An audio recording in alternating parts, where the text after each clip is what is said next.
말씀과 기도로 세워지는 열방복음 선교회 말씀으로 시작하는 나로 2023년 8월 8일 화요일 오늘의 말씀은 출애굽기 8장 20절에서 32절 주제 나는 세상 중에 여호와인 줄을 너가 알게 될 것이다. 개구리와 이의 재앙으로 큰 곤욕을 치르고도 바로의 마음은 다시 강팍해져 하나님의 말씀을 듣지 않습니다. 하나님은 이번에는 파리 재앙을 내리실 것을 모세를 통해 예고하신 후 그대로 행하셨습니다. 이 사건을 통해 하나님께서는 세상 역사의 주관자이심을 보여주셨습니다. 첫째, 세상을 주관하시는 하나님, 하나님께서는 파리 때의 재앙을 내리시되 이스라엘 백성들이 거여가는 땅을 구별하여 애굽에만 재앙이 내리도록 하셨습니다. 그리하여 하나님께서는 이스라엘만의 하나님이 아니고 세상 중에 하나님이심을 알게 하셨습니다. 하나님께서는 택하신 백성 이스라엘뿐 아니라 세상 만민과 세상 역사 모두를 주관하시는 분이십니다. 인간들이 하나님의 절대 주권에 대적하는 것처럼 어리석고 교만한 짓은 다시 없습니다. 하나님께서는 이러한 사실을 바로 왕이 깨닫도록 모세를 통해 말씀해 주셨습니다. 둘째, 하나님의 백성을 구별하시는 하나님. 하나님께서는 내가 내 백성과 내 백성 사이에 구별을 두리니 내일 이 표징이 있으리라고 말씀하셨습니다. 하나님께서는 세상 만민을 주관하시지만 특별히 그 택하신 백성을 구별하여 취급하십니다.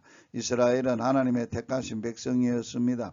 그들이 훌륭하거나 하나님의 마음에 들어서가 아닙니다.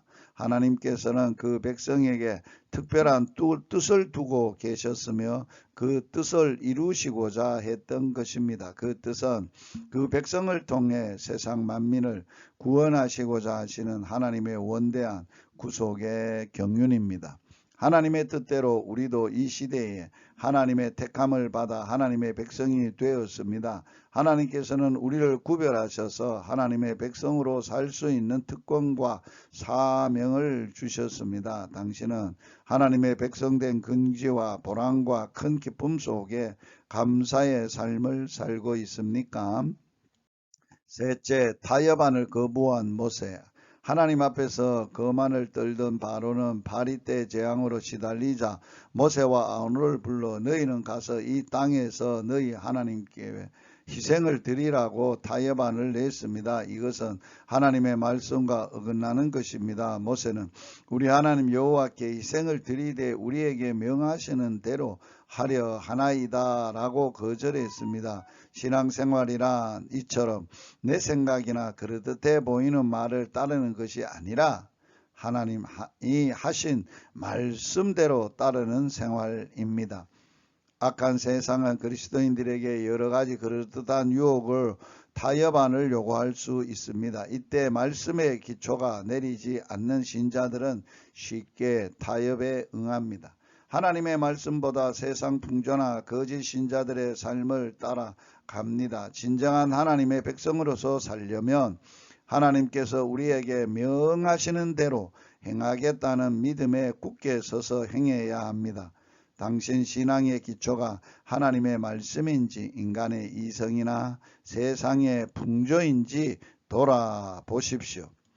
말씀을 붙들고 이렇게 기도합니다. 주님, 로마서 12장 2절에 있는 말씀처럼 너희는 이 세대를 본받지 말고 오직 마음을 새롭게 함으로 변화를 받아 하나님의 선하시고 기뻐하시고 온전하신 뜻이 무엇인지 분별하도록 하라 하신 말씀처럼 오늘도 복되게 말씀을 순종하고 이루는 복된 하루가 되게 하여 주옵소서. 예수님 이름으로 기도하며 예수님 이름으로 축복합니다. 할렐루야.